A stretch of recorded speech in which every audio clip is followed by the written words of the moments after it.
Sorry, ladies and gentlemen, for this episode of the podcast.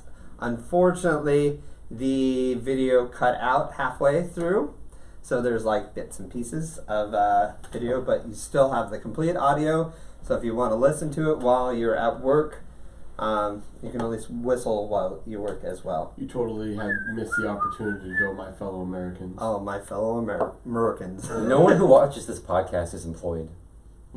True. You sure about that? I'm calling it right now. Including us who rewatch the podcast. Right, I sure. watched it while I was at work. While you were at what? Work. What's that? I know your job. But you don't know me. I do. Oh. What's his name? What's his name? Caleb. Nope, wrong. Alright, done. You got me. That's kind of gross. It's salmonella, baby.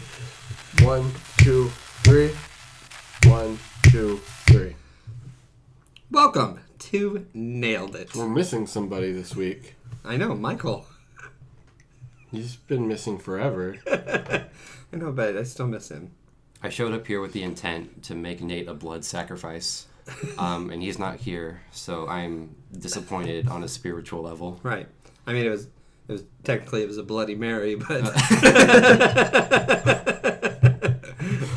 Hi, how's it going? How's everybody doing? I'm a little lost.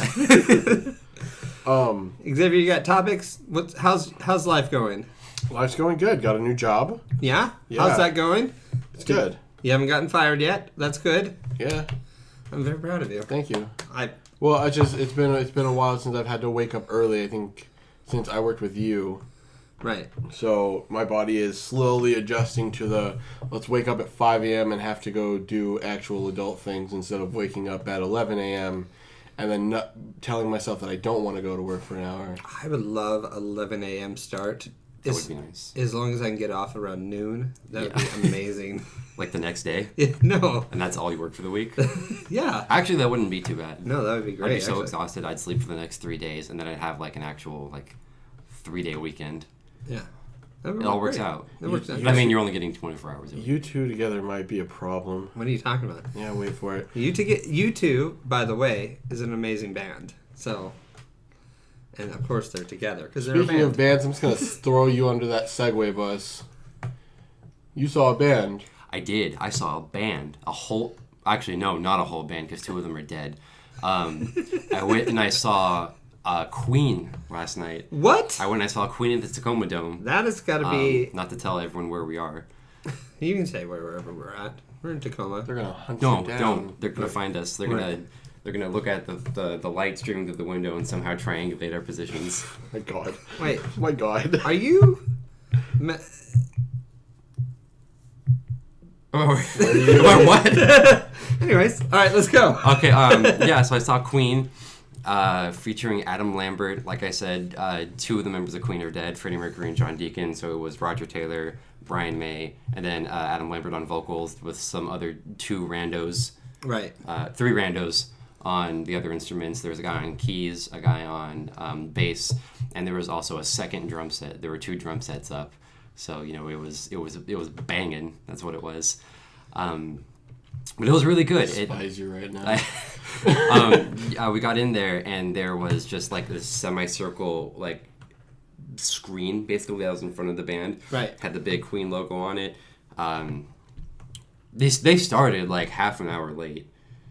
So, but something about that tells me that it was intentional to build up the suspense, the sizzle, as Michael Jackson would call it. That's still better than my friend got, not a huge fan, but still got tickets to go see Cardi B. Oh, I'm sorry. Exactly. And Rip. She showed up 4 hours late. Jesus. Sounds about right. Yeah. And she was supposed to play a whole thing, and she only played a couple songs, and then she took off.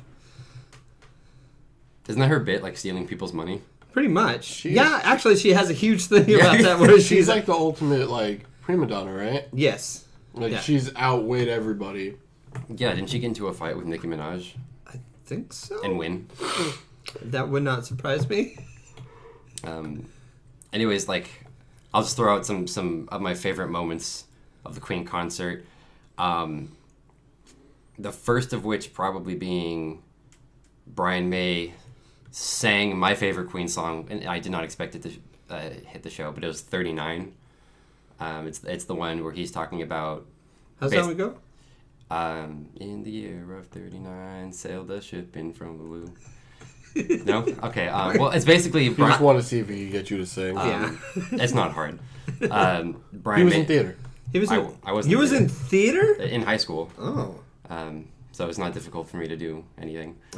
I mean, wait, what? Related to public speaking, I guess. Oh, okay. Anyways, yeah, he sang 39, and it was one of those bits where like it was just him and the guitar, and everyone else was off stage, resting their voices because I think Roger had just finished singing "I'm in Love with My Car," which is funny. And if you've seen Bohemian Rhapsody, that's like a huge in-joke in the movie. Yeah, that was a great movie. It was a really good movie. It was a really good movie, and people hated it. A lot of people hated it. Why? I don't know. I know, like... I don't understand why people are so... want to hate things. I know the timeline was like a bit like off. They said certain songs came out this year when it really came out the year before or something like that. Right, but they worked directly with Queen. Yeah. And so most of the story is correct. Mm-hmm. It was a very sad story, knowing that he spent most of his time in a giant house with cats. But I mean, it's not bad. No, it's not Love bad. cats. Cats are great. I love cats and I love wearing crowns. I'm just enjoying watching. It's like I'm not even here. So 39 was really good. Did you just turn into Nate? Yeah. Where's the goat? Where's the goat? Where's my knife? So 39 was good.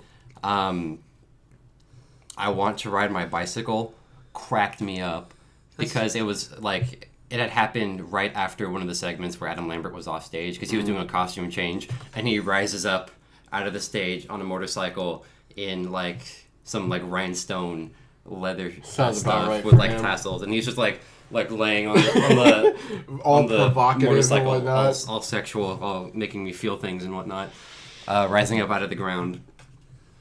And then there was a really touching moment where and the Tacoma Dome posted a little snippet of it on their Facebook. It's Brian May singing "Love of My Life," which had everyone in tears, including myself, because it used to be a thing where it would just be Brian and Freddie, and it was just the guitar, and it was just those two like singing with each other. Right. And Freddie's dead, so it was just Brian. But then like for a section of the vocals, they just put Freddie up on the screen, and they have like a recording of him singing. Oh, that's good. And so they were like kind of singing with each other, and everyone was crying. Oh, that's good. That's good. Yeah, that had me in tears. Of course, Bohemian Rhapsody, always good.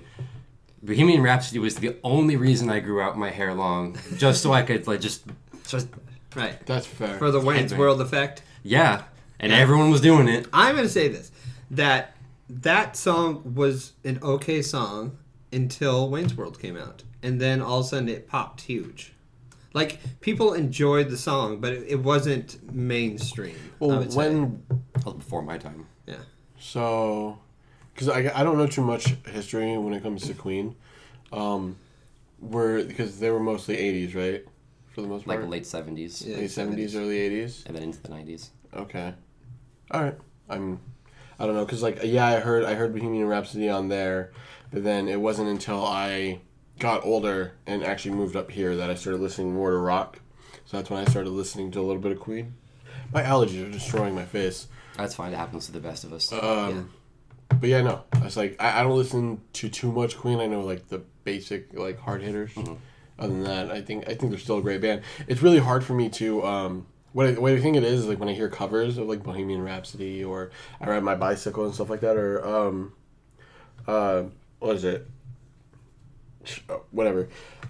Freddie Mercury had such a unique voice that whenever I hear any cover of it, it sounds terrible to me. Yeah. Yeah. I mean, I think Adam Lambert did Freddie justice. Mm-hmm. He's really good. He can hit all those high notes. Right. And the dude, I guess he's been working with Queen for like 8 years, so now he's got like the expertise behind it too. He even made sure to like come out and be like, "Yeah, I know, I'm not Freddie. I've heard it before. Right. I'm just the most attractive fan."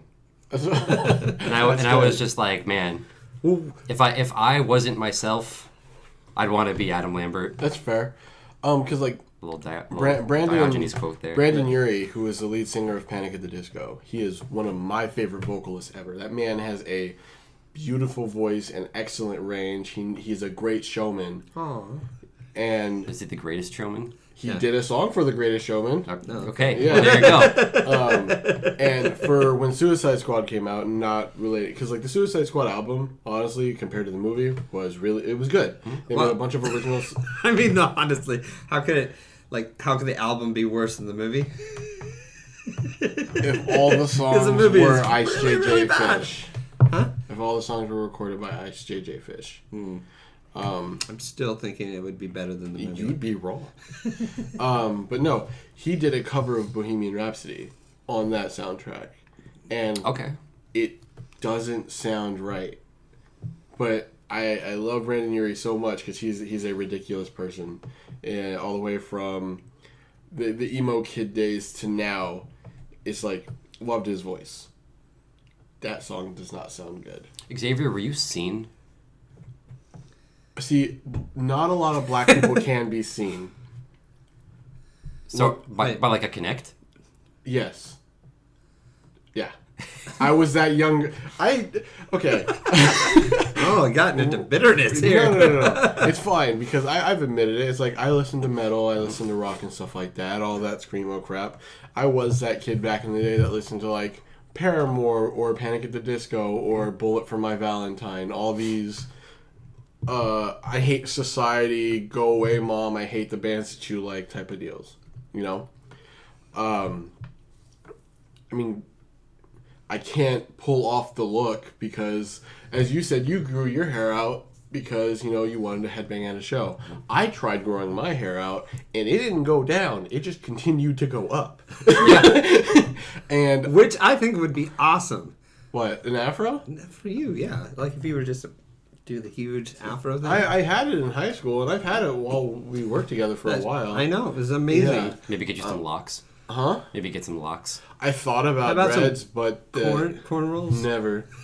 Jerry curl. No, but the like trying to do dreadlocks was like the going to be the next step, but my hair didn't grow out fast enough and properly, and I didn't take good care of it, so it wouldn't have worked. But that's the point of dreadlocks, is you don't take care of your hair. Were you gonna go for like thin dreads or like the thick ones? You have to go thick. Okay, good. Because Thin dreads are for people that just want to braid their hair. it's for white girls. Yeah. It's it's my professional opinion that thick dreads are the most aesthetically pleasing hairstyle. Yeah. Like I can't think of one that just makes me more like happy to see, and Right. it sucks because I can't do it. Right. So Even if it were my heritage, I don't think I could do it with this hair. So with that being said, me growing up liking rock and metal, obviously I'm in a headbang, right? Because that's just what it is. I still do it to this day, like on the car rides home. I'll put on a song and I'm just like, as somebody's looking next to me, I'm sitting there like just going at it. But there's two different styles of headbanging when it comes to listening to that style of music. You have the long hair, so you can do like the hair flips, or you have to go like the bald bassist route and just look like you've like everything from like here up is having a seizure, where like your head's not making any like proper motion. It's just the whole time. That's not the bassist. Okay, I play bass. I know what the bass face is. So I said the bald. Oh, bassist. the bald basses. So there's a few different types of bassist face. The most common Bass face. bass face. It's true. It is bass face. Like if you watch bass players, they get into this like neck, and they do this thing. It depends on the style of music, though, doesn't it? Do you slap the bass, or do you just? I do. I play blues style stuff, Okay. so I don't really do a lot of slap. But yes, anytime I slap at the bass, I do movie. love watching, like, if you like watch music videos, all the guitar players are just, Yeah, like they're just and the bass going players at it. like, Yeah, no, because like I have a buddy that I have a, like while I was growing They up. get duck lips, and then they just do this with their neck. I have a buddy that I grew up with in high school and stuff like that, where he was part of a band. Like I knew all the band members, and he played the bass. But it goes to like where like they do like the head bob and they're like rocking back and forth, and then when they get to a certain part, their head like just leans back and they're like closing their eyes because they're really into it and their hands hurt, and they come back and then they'll go back to the head bob, and then they keep going. It's like it was like a cycle that you could see happen. It's like, all right, he's about to reset, and there it is. No, but I don't know. I forgot where we were going with that conversation. We were going with Queen. Yeah. Oh yeah, Her Majesty. So, did Queen play any new songs? Or did they just play basically a lot of the greatest hits, or did they come out with new music? Because I went and I don't saw... think they've had new music since Ready. So, I went and saw Journey a few years ago. And Journey's a fun band. They have a lot of great old songs. It's kind of along the lines of Queen, and they're kind of in that little genre era. They played half of their set was new songs. And I was like, nobody wants to hear your new songs. You, like, what? Why? Nobody cares. They just want to hear the greatest hits, basically, from you. So, yeah, they didn't have any new songs because the band were the songwriters and half of them are dead. Right. So I think it's, like, in their best interest to just honor their comrades' memories. yeah, because it seemed like insulting. I for a second, I thought, like, we It's might get some... insulting because the music should go on. Yeah, but right. which is one of the songs. You know, the show must go but on. it's the Right. human race. But no, here's the thing. The music should go on, but there's that point when you've reached just touring. Yeah. Where you should not be creating new stuff. Like, there's very, very, very few bands that can create new stuff when they're at that level. Like, U2 is basically one of the only bands that you're like, okay, a couple little new songs here and there is fine. But when it comes to... Oh, lost connection. Oh, what happened? Keep talking. Yeah, you're gonna need the audio for this. I feel like Metallica would fall under that category in terms of like what he's talking about. No, Maroon 5 tried. Maroon 5 has Adam Levine. That's all I have to say. I mean, it's like... Songs About Jane is probably my favorite album of all time. And then, like, as soon as we hit maybe 2010, 2011, they just start losing me. I just Maroon don't. 5. I don't care for Maroon 5. Just Adam Levine? Barely him. Oh. Like, he is a great singer. Like, great vocalist and everything. Great, you know, I'm assuming he's a pretty good showman and stuff like that. But I also hear he's a kind of a dick. Oh, yeah, he's a diva. Yeah, so don't like that. He is the white musician of Cardi B's. It's taking me a second to sink in. Yeah. Yeah. Because, like, he's been on The Voice, and I've seen him on The Voice, and he's very hypercritical, but, you know, I guess he can go about that route. But then you have other vocalists who are at the same level, if not higher than his, in terms of popularity and vocal abilities, where they are just, like, they can be more understanding. Mm-hmm. You know? Humble. Right. And so it's like, for instance, it's like, what was it? Recently I've started listening to, what is her name? Billie Eilish? Is that how you say it? I don't know. Yeah. I like a lot of her music because her vocal range is really good. You know, granted, it's most of her softer songs, less of her, like, party mixes or whatever. But I like her voice. I heard a bunch of covers and stuff like that on YouTube, and like a lot of people are really good, and it was like auditions for The Voice, and like Adam doesn't turn around or whatever. It's like, all right, buddy. I mean, I guess I kind of get it for The Voice because it's kind of like a game for the judges too. You know, they can only accept so many people. They're legitimately playing chicken. It's like, who's gonna do it first? Yeah. You know. I know they don't want to like burn out their their things too much. But it's weird because like isn't it like in the second round they can like steal people or something like that? Yeah, something like that. I don't know. I never really watched it, but I just saw pieces here and there. Yeah. Anyways, back to the conversation in terms of like covers and people singing that isn't Freddie. Like I said, Brandon Urie is one of my favorites. The Bohemian Rhapsody cover is difficult for me to listen to because it's not Freddie. There is a acapella group by the name of Pentatonics. Right. You know, they're... Ooh, what was that face? I've never been the biggest fan of acapella groups. I like a lot of... I like Pentatonics specifically because they have a distinct style where, like, it's only 5 people at a time with maybe a guest, like Lindsey Sterling or... Lindsay Lohan. No. Gary Benice. What is wrong with you? There's a lot. I'm lost now. Yeah. Gary Busey. But at any time it's Where he just screams. Yeah. No, stop. Gary Busey would be amazing in an acapella group. Ooh, what would be a great crazy person acapella group? Like it would be Crazy Train? like Gary Busey, Flava Flav. Flava Flav. Oh, Flava Flav would be amazing. With him with his gold medallion. That's 2. Who else would I add? I actually do. William Shatner. I'd probably add him. William Shatner, Willem Dafoe, and then I think you were onto something, Lindsay Lohan. Oh, yes. I want to see it. They've already started it. Shatner did his Rocket Man thing. I know. Did you hear that? I listened to some of it. It was so amazing.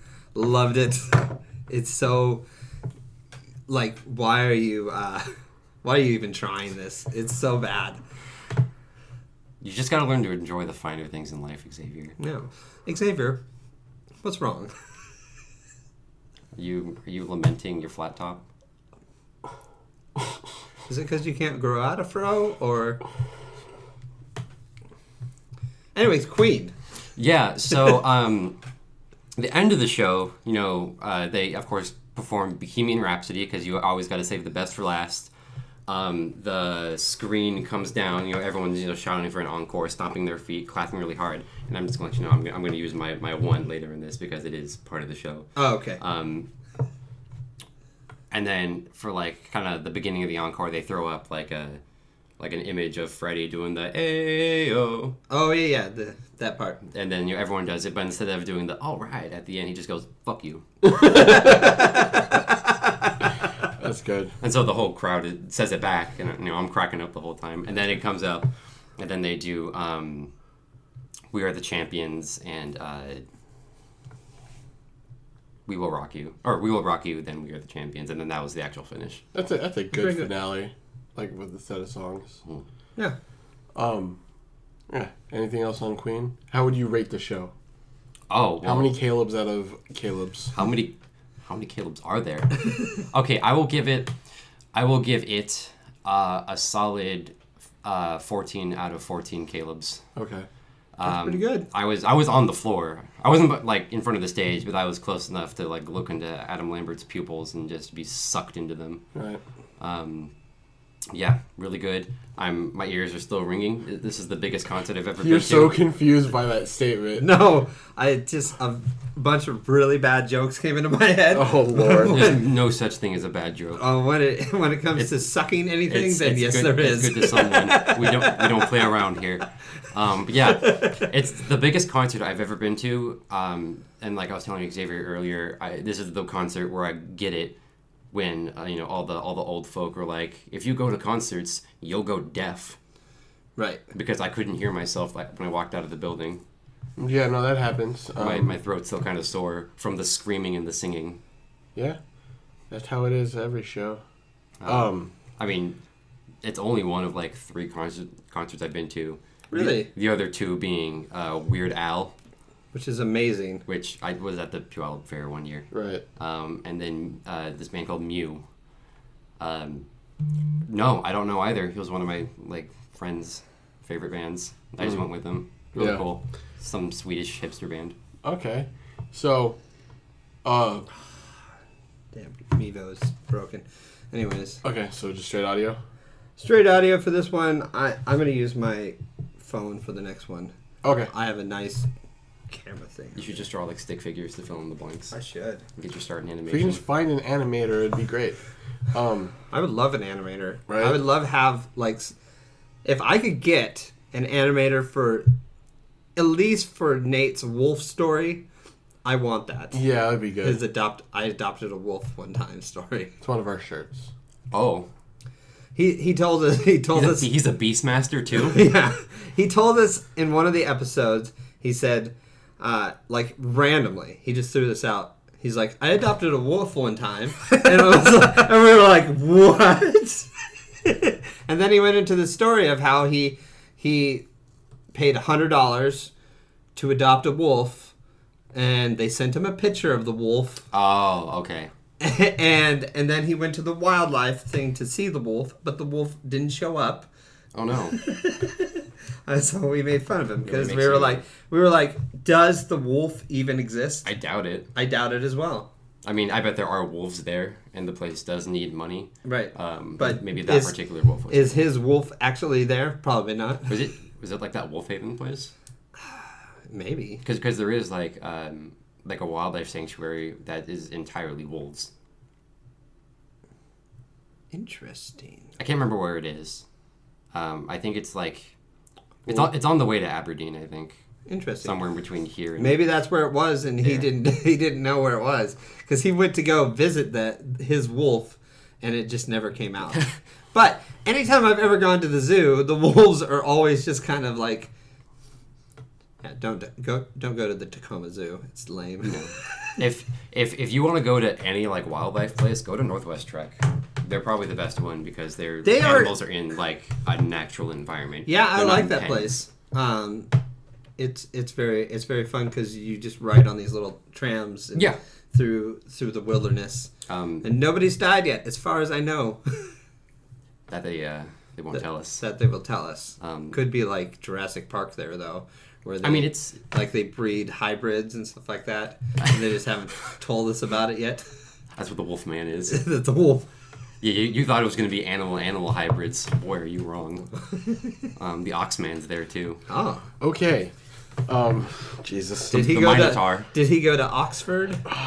No, he's in Washington. Oh, okay, that makes sense. He lives in the labyrinth underneath Northwest Trek. Labyrinth is a great movie. You know what? I've never seen it. All I know is that like Jennifer Connelly's in it. And David Bowie's in David it. Bowie. That movie is awesome. And puppets. And puppets. I saw it in Seattle. Same place I saw The Room. It's a good movie. David Bowie was on something in that movie, and Jim Henson was like high-fiving David Bowie like every 5 minutes with all those puppets. Oh yeah. It's a great movie. Yeah. It's just David Bowie completely over the top. Yeah.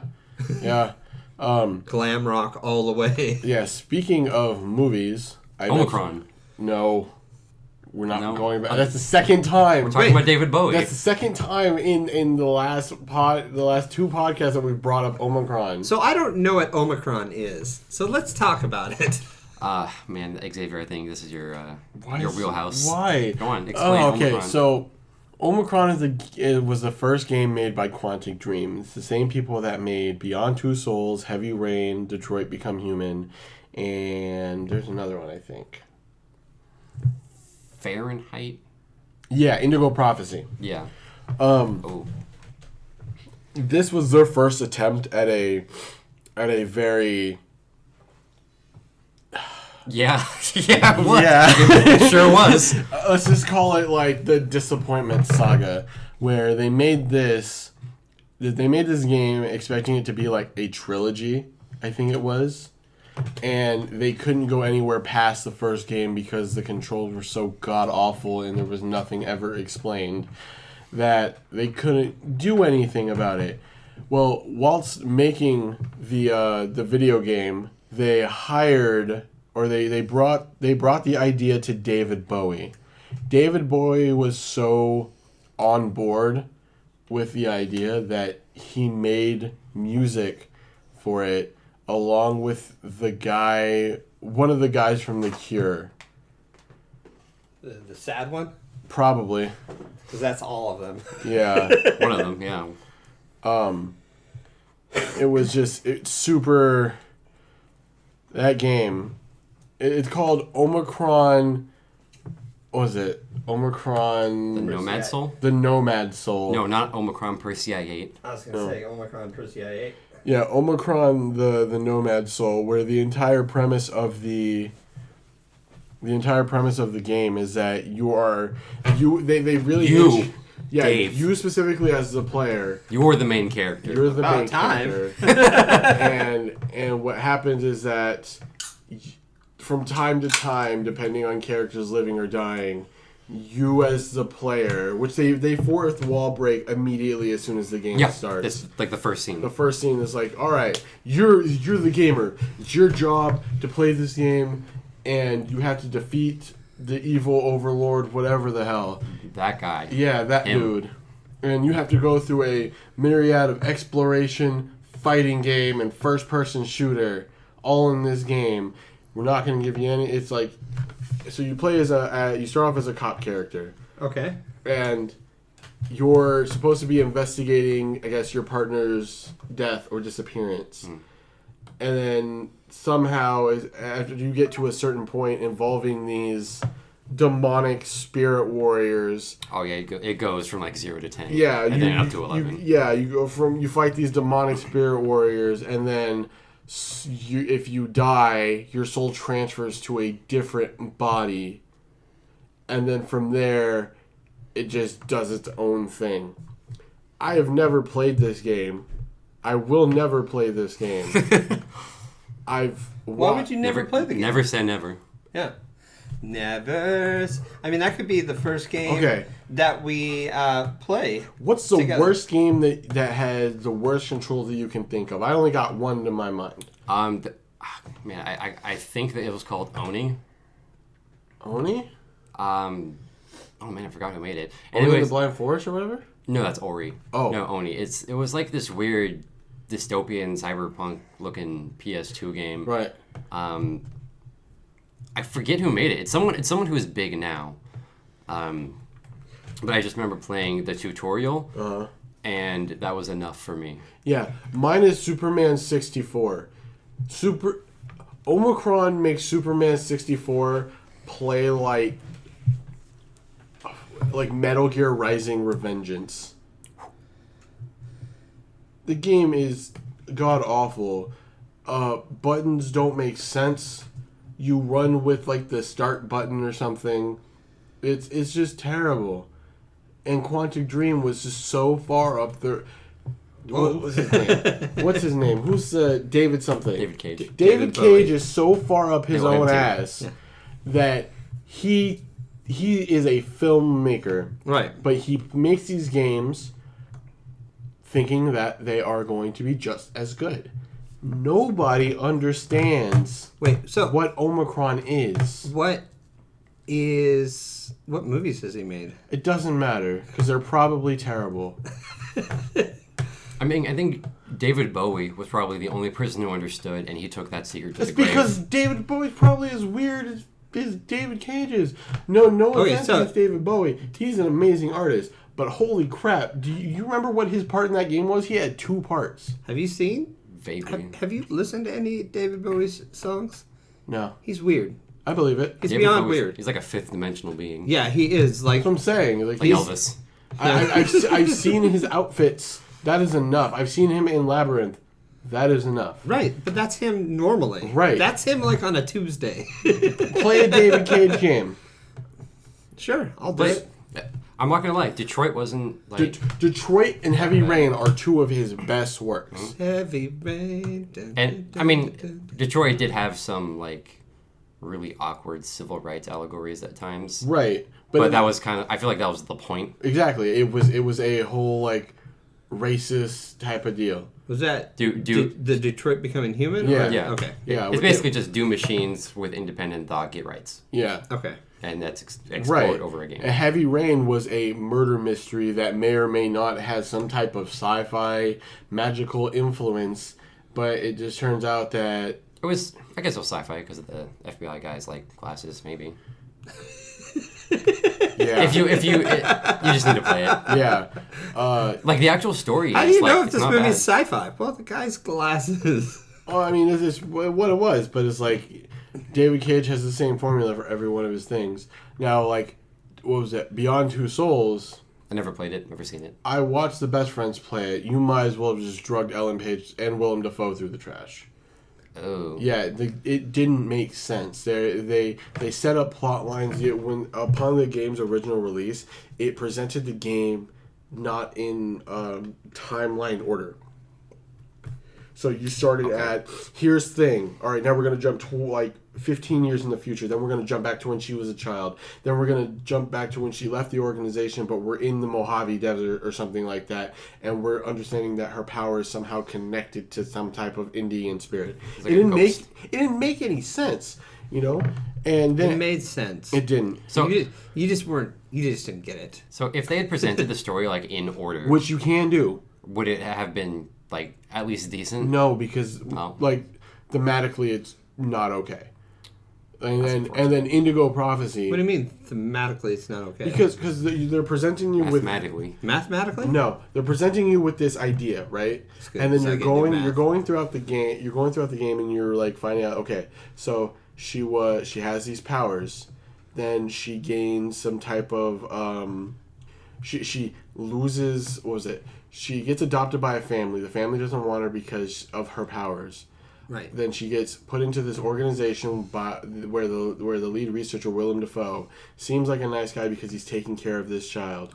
And Love then William Dafoe. and then goes on where she grows up older, escapes, almost gets raped, then comes back, and then like later on in life she gets thrown into a secret military operation to where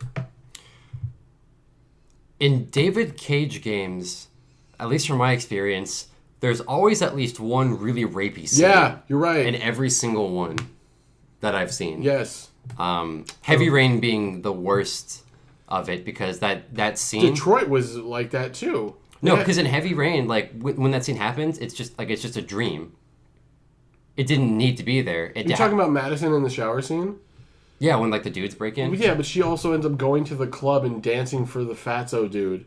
I know, it's like everything to do with her character Is all messed up. is all messed up, Yeah. and it's always the same type of lady too. Yeah, it is. It's always a white girl with short brown hair. Yep. Yep. The only difference in Detroit is that you get to choose your hair color. Oh, Yeah. that's nice. But yeah, no. So Ellen Page ends up going and joining this military service. She almost kills the child, but then decides not to because it's not okay. Defects from the military, defects from this secret service operation after having to storm underwater at this Chinese underwater super base where they were experimenting on this ghost parallel dimension that may or may not affect how the universe works after it. And then later on, Ellen Page ends up going back to the facility where she was raised by Willem Dafoe, and it turns out Willem Dafoe is just an asshole because he was trying to use her powers to bring back his dead wife and daughter. Yeah. I mean, that's always a good villain motivation. Right, that's fine, but look at everything I presented to you. You went from child to like young adult to almost raped to somehow the Mojave Desert with ghost spirits to underwater Chinese base to okay, now I'm an asshole. It doesn't make sense. It's not consistent. It makes total sense to me. Well, you're not human. I get it. Yeah. Yeah, and then like with Indigo Prophecy, which at the time of its release, like even watching it had a lot of promise. Right up until the main character starts trying to kung fu helicopters. I mean, you're only going to get the opportunity to do it once, so you might as well do it when the Like, opportunity arises. Wait, how many helicopters do you get to Kung Fu? One, Well, I would assume, yeah. but then you have a Matrix style It's like Smith one and done. Smith neophyte in the air with some weird Mayan Inca dude in a trench coat. Did that just come out around the Matrix time? Maybe, I don't 'Cause- know. It was like 2002. wasn't it? Well, it's like again because it leads up to being like Matrix a is like supernatural. 2001, 2002. The first one? Yeah. It was like 98. It's like 99, yeah. 99, I 2000. can't check. Yeah. Somewhere during the Attitude Era, The Matrix came out. No, so with Indigo Prophecy, it leads off with being a supernatural mystery, because your character in the beginning commits murder after being seen that he's being controlled through this like blood ritual, right? So now, as you're going through the game, you're trying to not get caught, but then also you're playing as a character who's trying to catch the murderer, but then you're also playing as her partner who is trying to keep his relationship stable.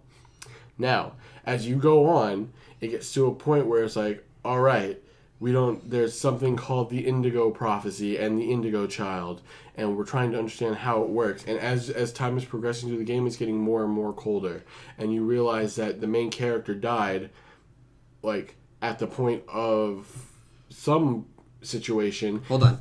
Spoilers. I don't care. I don't care. I think for games and media older than 10 years. Yeah, I know. I was joking. So all of it happens, and you're like, where are we? This doesn't make any sense. So you get to the end, or you're getting close to the end, and you finally get caught up by the cops, and you're like, all right, I gotta run. So you start running. This is after you get like. Is this one of those games where at the very end your character wakes up from a dream? It could possibly be one of those. It has multiple endings, knowing David Cage. Okay. So you get to the point where you're like, all right, cool. Now we're running from the police. My superpowers have now activated. I'm hopping over walls. I'm jumping from train bridges onto this. I'm fighting helicopters. I'm having a kung fu hand-to-hand fight with this mysterious man, who, by the way, you don't see until the end of the game, and the only time you see him before that is, I think, in the beginning of the game. Then you have to find this Indigo Prophecy Child. By the way, then you have AI computers that come out of left field that don't make any sense of why they're there, but they know everything about the Indigo Prophecy and the Indigo Child, and the fact that if we save this child, or if you give the child to them, everything will be fine, or the world will be restarted, or whatever. And depending on your choices throughout the game, also on whether or not you had sex with the cop who was looking for you. By the way, you're dead. You're a Zambambo man, and you're having sex with this woman because she doesn't care. And then you get to the end, and then you may have saved the world, or hell freezes over. That's Indigo Prophecy. Yeah, but hell freezing over is not that bad, because it's a hot place. It's Ice Age over the world. That's fine. Okay, so Earth freezes over. Earth, yeah. Not hell. Welcome to Earth. Exactly. And then like you go from that to heavy rain, where it's a mist. Is it a warm rain? Maybe. Did it thaw the Earth? Maybe. How heavy is the rain? Did they Very. weigh it? But yeah, no. You have your three characters. You have 4 characters, because you have Shelby, you have Madison, you have Nathan, and I forget what the cop's name. Well, No, Nathan was the cop. I think the dad was Ethan. Ethan, yeah. And they sing a quartet Nope. through the movie. No, they do not. I wish. So as you're going through it, you're like, all right, cool. Any one of these 4 people could be the murderer of these children, because somebody's kidnapping children from these parents and then locking them up in a specific area to where when it rains very heavily, it overfloods and the kid drowns. So you're trying to figure out who the murderer is, but you are also playing one of the murderers. And you get to the end, you find out who it is. I'm not going to spoil it, because that one's actually decent. It's actually really good. Despite all the BS that comes along with it, in terms of like, and all these characters have some type of specific situation, and where it's like, all right, I can see how this person may or may not be the murderer. One of the character has blackouts. One of them's like a journalist who's kind of a bitch. One dude is wearing these glasses that he has to take a specific hypno-drawl or whatever, which causes him to be, People with glasses are the worst. Absolutely. Hell yeah. And he takes these drugs which allow him to use the glasses, but it also gives him the side effect of, well, if he takes too much, then he'll be able to see the augmented reality with the glasses off. And then you have like the cop who is still shady, but he wasn't a cop. He's a PI. He's a PI because he got like kicked off or retired off the force or something like that. And so he's also looking for these murderers, this murderer or whatever. And it's a good story. I mean, granted, it has certain sections that don't really make sense in between it. Like the rape. Or the rapee. Or the rapee in the dream sequence. Yeah. and then her going to the club to extract information by doing a lap dance, which, by the way, that's just a how creepy are you meter, because you can go and do the entire thing without taking Madison's clothes off, or you can go as far as putting her in her bra and panties. David Cage. Yeah, but that's how I get information from people. Bet it is. To do lap dances. Yeah. It's the only way I can. I mean, I'm doing one right now. And then Take it off. And then with I'm just trying to get some information. and then with Detroit, it's really good because, I mean, granted, there's a perspective of 3 different androids. You have Marcus, which you can either be a right liberal or violent dictator of this robotic super army. You can either be MLK or Malcolm X. Yeah. And that's what it is. And that's clearly what that allegory is meant to be. You can make your symbol the big black fist. Yeah. Yeah. And then you go to, what was the girl's name? Kara. She is the mother figure. So your entire thing is, I must protect the child. Child must be protected. And then she ends up fighting another bodyguard, determining whether or not you actually trust the dude by that point. And you go on, it's like, can we make it to Canada? Because Canada doesn't have robots. So we can be safe there once we why get does there. it Canada? Oh, because there's nobody up in Canada. Because with no robots means no robot laws. Yeah. So if they can successfully sneak in there, they can pretend to be humans. They can Detroit become human. Wait, is Detroit in Canada? No, it's they're Michigan. in Detroit. Detroit's really close to Canada. Right. Yeah, I know, it's So, close so to Canada. their entire thing is like, we need to get to Canada, because anything that happens in Detroit at that point is based off of what Marcus is doing. And Connor. Yeah, and Connor, because Connor's looking for Marcus and his group, and he's also trying to stop. What were they called? What was the name of the robots that were defecting? Oh. It was like a specific Yeah, word. there was like a specific term for it. Yeah. Deviants. Deviants, yeah. Oh, yeah, that's a good one. Deviants were the AIs that were starting to lose their programming and starting to act more self-aware. So it was Connor's job to stop that from happening, Right. or to take them out before they do anything. Connor is the Terminator. Yeah, basically. Right, that's what I got from watching a little bit of Right. So as Connor, it's your choice to make yourself more aware. Stay doing your job. I find it interesting that Connor is the Terminator, though the Terminator is trying to kill John Connor. What? Yeah. Yeah. With that being said, movies. Yeah. Wait, what time are we at? 46. We got enough to talk about one. We could talk about one in the next one. One and done? Yeah. Do you want to do mine or yours? Talk about yours, because I don't care about the movie enough to go watch it. Okay. Wait, what? You don't care about the movie enough to go watch it? Yeah. So Why not? you'll Because find out. Dark Phoenix sucks ass. Whoa, how dare you? I saw Dark Phoenix. Yeah? What did you think of it? Oh boy. It's not the worst X-Men's movie, Right. but boy, is it nowhere near the top. How dare you? In my opinion, it was right above Apocalypse, because Apocalypse to me was just, it was disrespectful. Apocalypse was on the line of, like, made for TV. Yeah. That was filmed in the 80s. And Ivan it had, Ooze, it had a bunch of kids that were just like, don't do drugs. Ivan Ooze, yeah.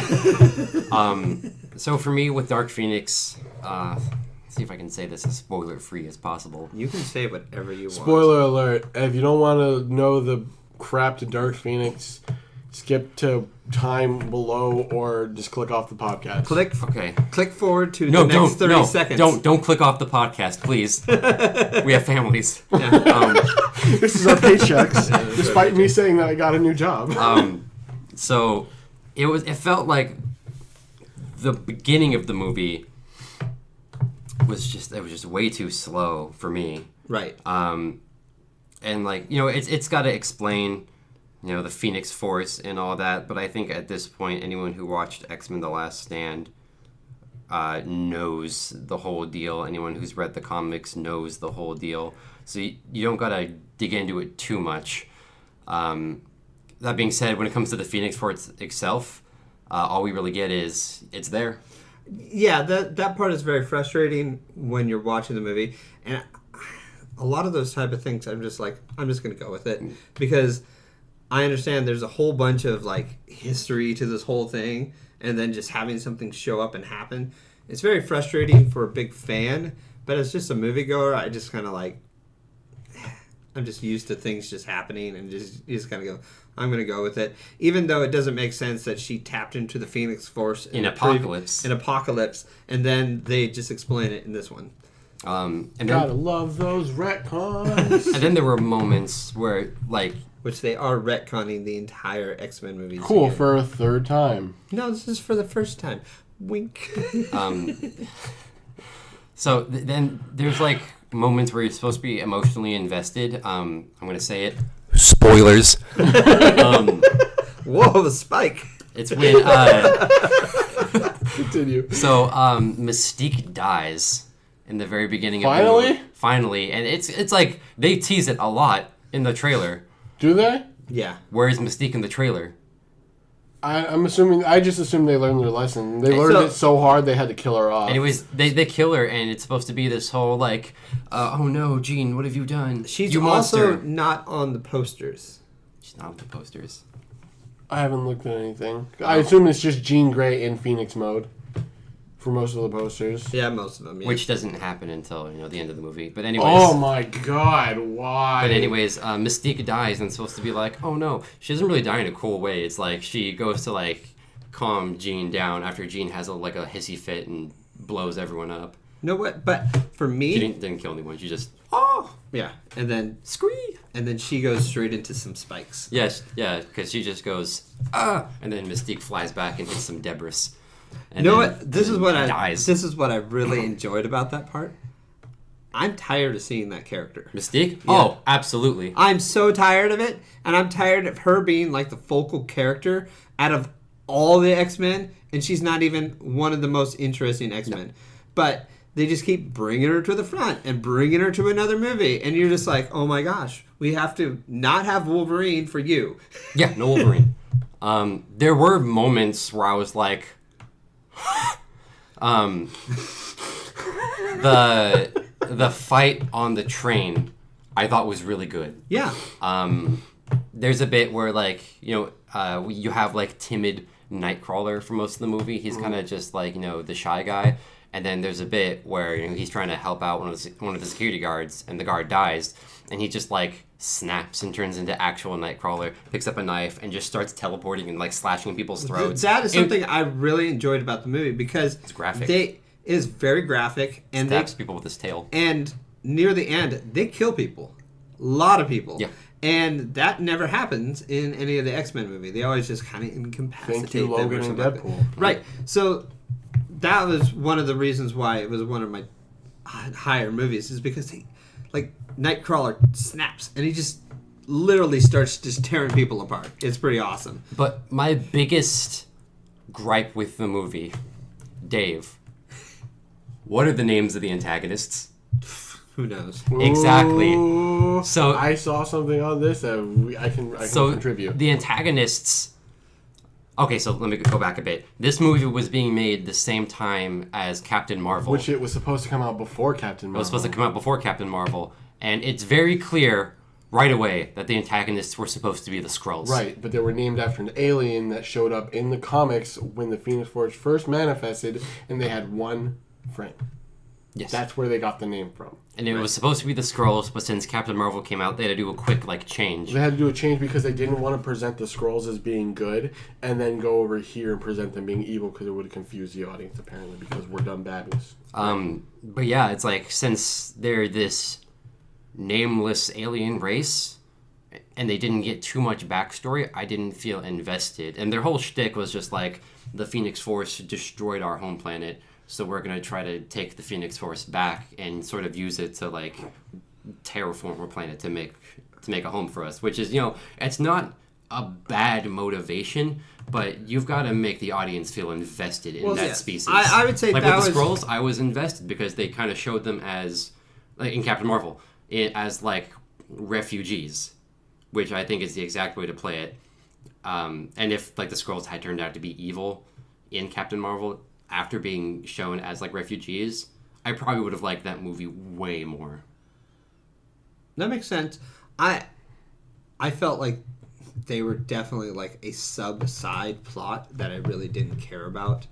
I felt like the movie more was about the Phoenix character and all that was going on with that, and so I, kind of like the way I think of it is have you ever done this where you've seen a movie and it's a really good movie and somebody asks you how good the movie is, and then you go, oh, it was an amazing movie, I loved it. You blotted out the part where there was a really long sex scene. or like a really dirty like rape scene or something like that. Ooh. And it's like an important part of the movie, but you just kind of forget about it because the rest of the movie is so good. And you tell the person, and then they come back to you, and they're just like, so... You left something out. You left something out of that movie because that really doesn't work for me. So I feel like that's how I felt about those characters, where I felt like the movie itself was good, but there was just those characters that you kind of forget about. One cool thing, Dazzler was there. Jubilee? No, Dazzler. Who is basically a glowing pop star. And, she can dazzle you with lights, and that's her superpower. But it was cool because she isn't, like, a well-known X-Men, and she only shows up in one scene where, like, the kids are having a party in the forest. Oh, yeah. And she's basically a living disco ball, but she's singing, too. And the fact that it wasn't, like, a Lady Gaga makes me upset. Because I thought that would have been cool. Good. And then one other gripe I had that kind of, isn't anyone's fault in particular. So the movie takes place, in like 1992, 1994, something like that? Yeah, something like that. So what the movie is trying to tell me is that in anywhere from 6 to 8 years, Michael Fassbender is going to look like Ian McKellen. Because at this point, in like the time, because remember the first class was in that entire time. First class was in the 60s. They're in the 90s now. I know. And somehow, that makes sense to me. For Mystique, it makes sense because she can make herself look younger. But Beast, Xavier, and Scott, Magneto are all supposed to be like old as sin.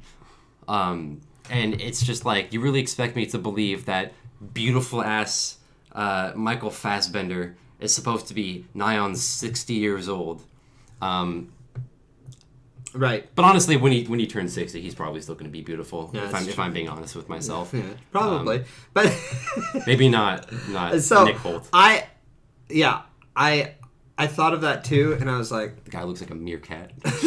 I was like, whatever. This movie is they just were in the production of the movie, and then they're like, we're buying you out, and you were retconning the whole thing. Yeah. We're changing the whole thing, and they're just like, well, we're just going to finish this movie. So it doesn't really matter. So I forget what, I think the last time Dave gave it a 7 You gave out it a of 7. 7.5. Yes. What's your rating? My Caleb rating? Yeah. I'll probably give it a solid 2.5 out of infinite. Infinite? All right. So an impossible fraction. So just to get out of the way, because I feel like the next podcast will be whoever. I just want to talk about it now since we're on the topic of movies. We can run a little bit long. Okay. I saw Spider-Man Far From Home. Can we talk about that in the next one? You want to talk about that next one? Yeah. I haven't seen it. I haven't seen Far From Home yet. So, I've been too close to home to see it. So jumping around it is going to be, I mean, I don't think it'll be that bad, but... but there's a lot of different ways you can take it. Because you can take the story and then you can break it off without saying anything and talk about other things. Okay. That can lead into other things. Well, does anybody have anything else to say before we end this one? I went to Pride a couple weeks ago. Got to watch the Pride Parade. Oh, yeah? Yeah, it was really cool. Half my face got tan because, I was on the side of the street and the sun was coming down on this side. Okay. Oh, but the parade was coming down so you basically got the driver arm with your face. Yeah, well, with Because my the arm one- too. the one I evened out, but it was bad for a bit. And like I had like a heart or whatever on my face because my sister drew it on my face. Yeah, don't put anything on your face if you're going into the sun, because I had a heart-shaped tan on my cheek for a couple days. That was really embarrassing. I rubbed so much aloe on my face. I am tan. So this is really bad. Like it's like for people who are already tan, going out into the sun just it turns you into a crisp. Yeah. Yeah. Whereas my girlfriend, who is super pasty, just got like lobstered. How would you rate the Pride Parade? Oh, the Pride Parade was like a good, it's a good 8 out of 10. That's good. There was a lot of than Dark Phoenix. Yeah. It did. I enjoyed it more. There was a lot of product placement. Like I get it. Someone's got to pay for it. Right. These rhinestones don't pay for themselves. It's true. But it was weird seeing the Fred Meyers float. What? Yeah. Okay. Big All right. gay Fred Meyers coming in with the big gay deals. But no, all the NGOs and like charities were cool. Yeah. A nudist colony ran through, and I was cracking up. Fun stuff. Because like it's like you. This was the first Pride Parade I've ever been to, and I always hear about it being like completely over-sexualized and stuff. Mm-hmm. But this year, it really wasn't. The only like nudity was from like the nudist colony. That's kind of like their shtick. Yeah. I mean, that's part of their community, right? Yeah, the nudist community. The nudist community. Yeah, It's I mean, weird. I went way back in the day, and the only thing that I saw that had any nudity to it was like a naked bike ride. But even with that was the nudist colony. Oh, was it? Yeah. Besides that, it's like most of the time they were all covered in paint, anyways. It's just colors. Really. Yeah, they were all covered in paint, so like you're not really seeing anything. And of course, like the anti-gays showed up. Oh, fun stuff. My girlfriend went off on them. I had to like hold her back. I was like, just okay, stop. I don't want to get into a fight here in the middle of Seattle. Yeah. Yeah, but it was nice. It was a good Pride Parade. Even though I'm tan, I probably should have worn sunscreen. And yeah, never stand in one place for too long because your knees get really hurt. Fair enough. All right. Thank you guys for joining us on this episode of the Nailed It podcast. We will be back next week for more stuff, and we will talk about Spider-Man. All right, Xavier, Thanos, snap us out of this podcast. I don't think I don't. Just have, do it. You Thanos snapped us here. You can Thanos snap us out. I don't have the Infinity Gauntlet. You need to deletes the audio. Oh my god. Thank you for listening to the Nailed It Podcast. No, If you like dude, it, I'm please doing- subscribe to all our social media. Our Facebook is at the Nailed It Podcast. Our Twitter is the Nailed It Pod. Also look for us on Patreon. Thank you for listening.